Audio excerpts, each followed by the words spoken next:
Mais personne n'écoute ce que Benjamin Netanyahou a dit vendredi. Il a dit clairement, vous parlez d'un État palestinien, et il le dit, le seul problème, les Palestiniens n'y croient pas, ils n'y ont jamais cru, ils ne veulent pas d'un État à côté d'Israël, ils veulent un État palestinien à la place d'Israël.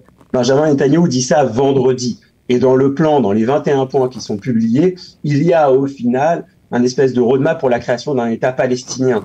Alors, encore une fois, il faut écouter ce que Benjamin Netanyahou dit.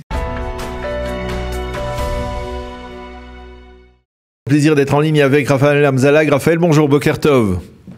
Boker Tov, Daniel. Merci d'être avec nous ce matin. Alors, vous avez très certainement suivi, même si c'était quelques instants avant Shabbat, le discours de Binyamin Netanyahou. Vous en avez pensé quoi?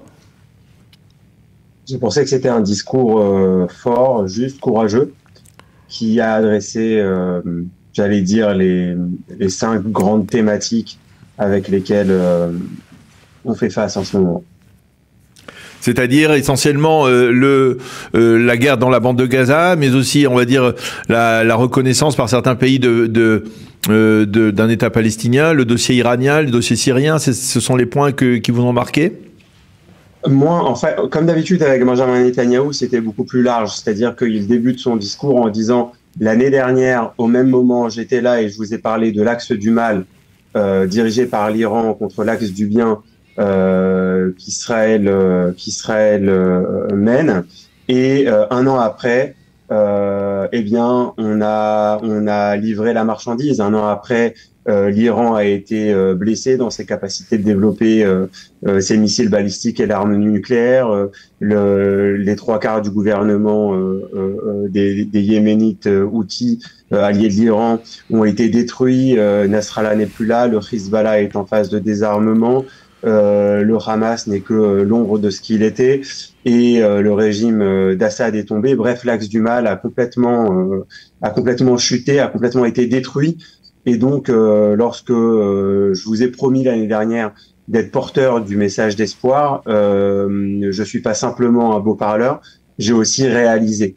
Et je pense que ça met son discours dans une approche qui est beaucoup plus large. Pour Benjamin Netanyahou, l'État d'Israël mène la guerre pas simplement pour Israël, mais vraiment pour le monde libre, et réellement le gardien aux portes. Et d'ailleurs, lorsqu'il se retourne dans son discours vers le président Macron, Starmer, le Britannique et autres, qui ont récompensé le terrorisme en offrant cette déclaration unilatérale qui ne changera rien sur le terrain, eh bien, il leur dit, au lieu d'être à nos côtés, ce que vous avez fait, c'est que vous avez été faible. Pour apaiser en fait le démon, vous avez trahi nos braves soldats qui sont en fait les gardiens aux portes du monde libre qui vous sauvent de la barbarie. Alors, tout cela, c'est effectivement le discours de Binyamin Netanyahou. Il est intervenu vendredi, mais d'abord, une petite question, on va dire, anecdotique presque par rapport à l'affaire des haut-parleurs. Ça a suscité beaucoup de commentaires, de polémiques en Israël, en particulier auprès des opposants à Binyamin Netanyahou, qui lui ont reproché un gimmick, comme on dit en hébreu, autour de ça, le fait de vouloir faire passer son message aux otages ou même aux Gazaouis à travers des haut-parleurs et de mettre en danger la sécurité des soldats israéliens. Vous en pensez quoi de cette polémique ? D'abord, il n'y a aucun soldat israélien qui a été mis en danger, et ensuite, quand bien même, on assiste. En fait, c'est toujours la même chose. Alors que Benjamin Netanyahou s'occupe de choses très importantes et parle de choses très importantes, on peut compter sur la presse israélienne pour minimiser l'événement, minimiser l'impact de l'événement et essayer de, j'allais dire, de s'accrocher à une mimique. J'allais dire, qui est moins importante. Parce que de quoi on parle? On parle en fait du fait qu'Israël n'aurait pas d'asbara, c'est-à-dire ne serait pas capable d'expliquer ce qu'elle veut faire aux yeux du monde et aussi en interne. Et lorsque enfin on prend les choses en main et le Premier ministre fait une campagne une campagne internationale autour de son, et notamment à New York, autour de son discours avec Remember October 7th, souvenez-vous du 7 octobre, avec un QR code qui était était réellement sur sa veste et qu'il essaie de parler directement à nos otages, eh bien, on s'attarde sur cette mesure. Oui, cette guerre, c'est aussi une guerre dans les médias, c'est aussi une guerre dans les réseaux sociaux, et c'est aussi une guerre psychologique. Et lorsque le Hamas lorsqu'il nous libère nos otages de façon absolument terrible, fait ces espèces de remises de diplômes, en contrepartie, il faut comprendre en infiltrant leur téléphone, en mettant nos haut-parleurs et en faisant entendre la voix de Benjamin Netanyahou dans toute la bande de Gaza, ce qu'on fait, c'est d'abord et avant tout qu'on joue le jeu de cette guerre psychologique qu'on a délaissée pendant trop longtemps. Donc c'était très positif et c'était, j'allais dire, trop tard et trop peu, mais il en faudrait encore plus. Alors, on va revenir sur ce qui est probablement l'événement de cette semaine, en dehors bien entendu de la journée de Kippour, c'est la rencontre entre le Premier ministre israélien Benjamin Netanyahou et le président Trump demain soir à la Maison-Blanche. Cette rencontre semble être décisive, en tout cas les médias israéliens la présentent comme une rencontre déterminante qui pourrait sceller le sort de la guerre. Vous pensez que Benjamin Netanyahou peut accepter le fameux plan de Donald Trump, donc on commence à connaître les contours? J'aimerais rappeler à nos auditeurs qu'à chaque plan qui a été discuté d'ici là a toujours été d'abord accepté par Israël pour avoir été ensuite rejeté par le Hamas. Et je pense que si le plan continue d'avancer dans ce sens-là, il reconnaîtra le même sort. Mais j'aimerais rajouter quelque chose.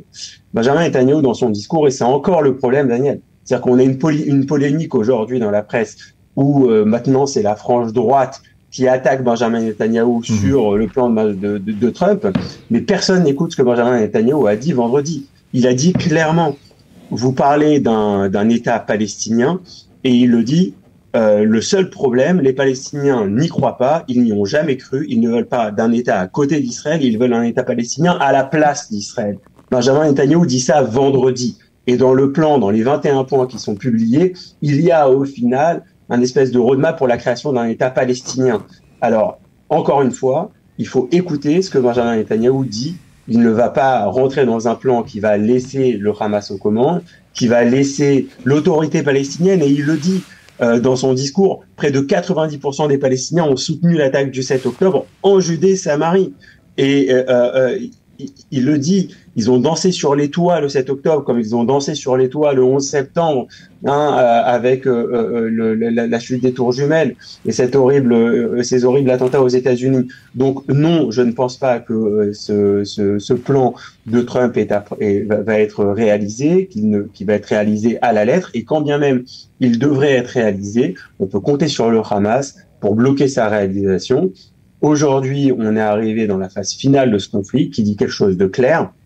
Il faut que le Hamas soit mis à genoux complètement. Il faut une victoire totale. Il n'y a pas de réelle autre alternative. Vous pensez vraiment que le président Trump donnera carte blanche à Benjamin Netanyahou après la rencontre de lundi pour poursuivre la conquête de la ville de Gaza, aller jusqu'au bout de cette initiative, de cette opération des chars de Guidon numéro 2? Là encore, Daniel, avec le président Trump, j'écoute.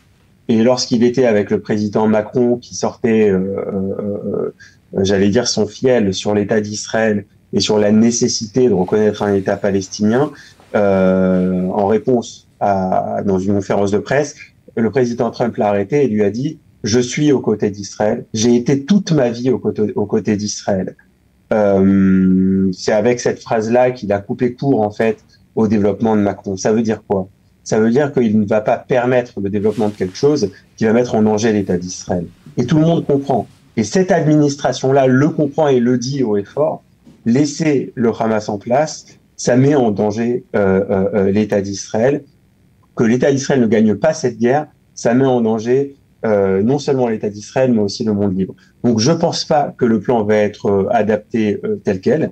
Je pense d'abord qu'il va être négocié et qu'on va arriver très vite à cette, j'allais dire, condition sine qua non qui fait que le Hamas rejette toutes les demandes de capitulation, à savoir le désarmement, le désengagement et la possibilité d'avoir une maîtrise sécuritaire de l'État d'Israël sur la bande de Gaza, comme on l'a en Judée-Samarie. C'est la condition qui fâche pour le Hamas parce que ça lui empêche de pouvoir se reconstruire et de se reconstituer et de refaire un 7 octobre. C'est aussi simple que ça. Vous avez le sentiment, comme le disent certains commentateurs ce matin dans la presse israélienne, qu'en fait ce plan Trump, c'est un plan israélien qui a été, on va dire, concocté à la fois par Steve Witkoff et par Ron Dermer et qui va dans le sens plus de manière générale des Israéliens, même s'il y a certaines clauses qui seront difficiles à digérer pour le Premier ministre et pour son aile droite surtout.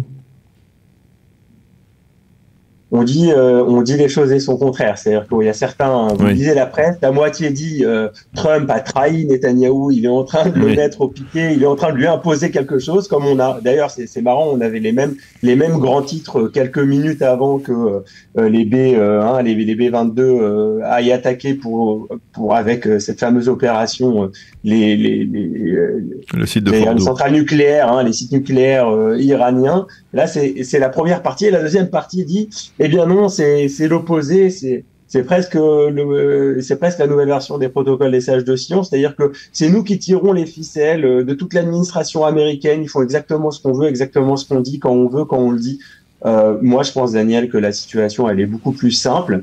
Il y a l'administration américaine et le président Trump qui veut réellement que cette guerre cesse, mais qui comprennent qu'elle ne peut pas s'arrêter sans une victoire israélienne et la garantie de la sécurité pour Israël. Et de l'autre côté, il y a, comme vous le savez, la pression de ces leaders faibles, comme les a appelés Benjamin Netanyahou, notamment ces leaders du monde occidental, qui d'un côté sont incapables de faire face à la pression et à l'invasion de Poutine et de la Russie et doivent se réarmer, mais d'un autre côté ont cette pression avec ces foules migratoires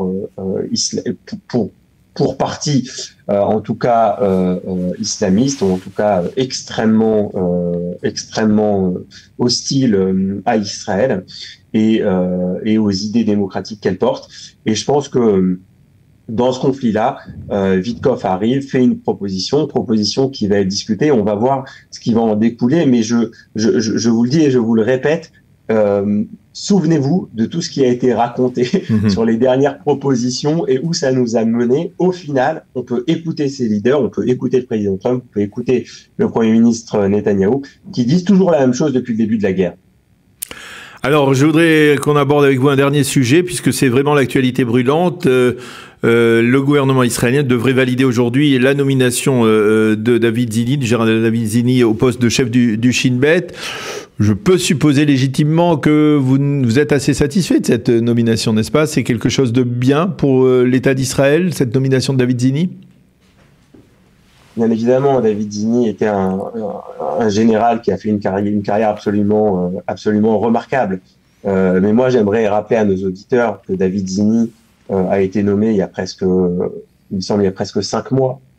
Et il a fallu presque 5 mois pour qu'on puisse nommer en temps de guerre le chef des renseignements, un des postes les plus sensibles, les plus importants, alors que le précédent chef est sans aucun doute un des responsables directs, premiers, de la plus grande catastrophe des renseignements, en tout cas en Israël, depuis la création de l'État d'Israël en 1948, plus encore qu'en 1973 avec la crise de Kippour. Il a fallu 5 mois pour changer. Et après, on nous raconte qu'il n'y a pas de deep state en Israël. On nous raconte que l'opposition est objective. Lorsque 3 minutes après qu'on valide la nomination du général Zini à la tête du Shin Bet, il y a un officier de police qui vient taper à la porte de son père, un rabbin de 80 ans à Ashdod, pour le menacer. C'est pas une pratique mafieuse. C'est absolument scandaleux ce qui est en train de se passer ici. Et nous, à droite, on est là en train d'hocher de la tête en disant c'est normal, c'est scandaleux, c'est révoltant. Le fait qu'il y ait 4 chefs du Shin Bet qui se soient produits devant la commission qui est juste là pour juger de la moralité du candidat en essayant de dire que c'est dramatique parce qu'il est messianique. Mais attendons, Daniel, l'essentiel du peuple juif, oui, on croit en l'avenue du Messie, ça fait de nous des persona non grata au sein de notre propre État, il y a quelque chose de grave qui se passe, et lorsqu'on nous crache dessus, il ne faut pas dire que c'est de la pluie, il y a quelque chose de dramatique, ça a été, la procédure a été révoltante, et ce qu'on lui fait encore passer jusqu'à aujourd'hui, quelqu'un qui a donné les plus belles années de sa vie à l'État d'Israël, dans les postes les plus exigeants, et qui continue de le faire. Et il est comme ça traité par cette presse pour une partie post-sioniste. Je pense que c'est absolument révoltant, et c'est ce que je retiens de cette histoire.